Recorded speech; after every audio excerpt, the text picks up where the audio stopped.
দেন আমি লাঞ্চের জন্য উপরে চলে এসেছিলাম। তো চলো তোমাদের সাথে শেয়ার করি আজকের মেনুতে কি কি ছিল। তো প্রথমেই ছিল দেরাদুন চালের রাইস, তারপরে ছিল ভেজ ডাল, তারপরে ছিল আলু চিপস, আর তারপরে ছিল পটল চিংড়ি, সর্ষে পাবদা, তারপরে ছিল চিকেন, তারপরে ছিল আনারসের চাটনি, পাঁপড়, মিষ্টি, আর লাস্টে ছিল আইসক্রিম।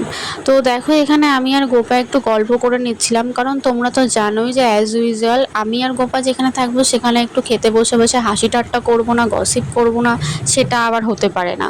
তো সেটাই আর কি করছিলাম, আর সাথে সাথে খাওয়া দাওয়াই করছিলাম। যেহেতু আমরা লাস্ট ব্যাচে ছিলাম ওই জন্য আর কি আস্তে আস্তেই খাওয়া দাওয়া করছিলাম। তো দেখো তোমাদের সাথে কথা বলতে বলতে আমার কিন্তু খাওয়া দাওয়া প্রায় কমপ্লিট হয়ে গেছে। খাওয়া দাওয়া কমপ্লিট করে তারপরে চলে গেছিলাম আমাদের গেটের সামনে, মানে টুবলুর সাথে একটু ফটোশ্যুট করার জন্য। আর টুবলু না দিন দিন বড় হচ্ছে, আর মানে ফোনের দিকে ওর একটা প্যাশনেট কাজ করছে। ও কিন্তু বোঝে যে আমার ছবি তোলা হচ্ছে, সেই কারণে ওকে যখনই বলি যে টুবলু ক্যামেরার দিকে তাকাও, বা ফোনের দিকে তাকাতে বলি যে তোমার সাথে ছবি তুলছে, ও কিন্তু ঠিক ক্যামেরার দিকে তাকিয়ে আমাদের সাথে ছবিটা তোলে। তো তারপরে এখানে শুধু টুবলুর সাথেই নয়, বাকি অনেকেই ছিল বাড়ির বড়রা, তাদের সাথে ছবিটা তুলছিলাম। তো সেগুলোর ভিডিও আর আমার কাছে নেই, কারণ ছবিটা আমার ফোন থেকেই তোলা হচ্ছিল আর কি।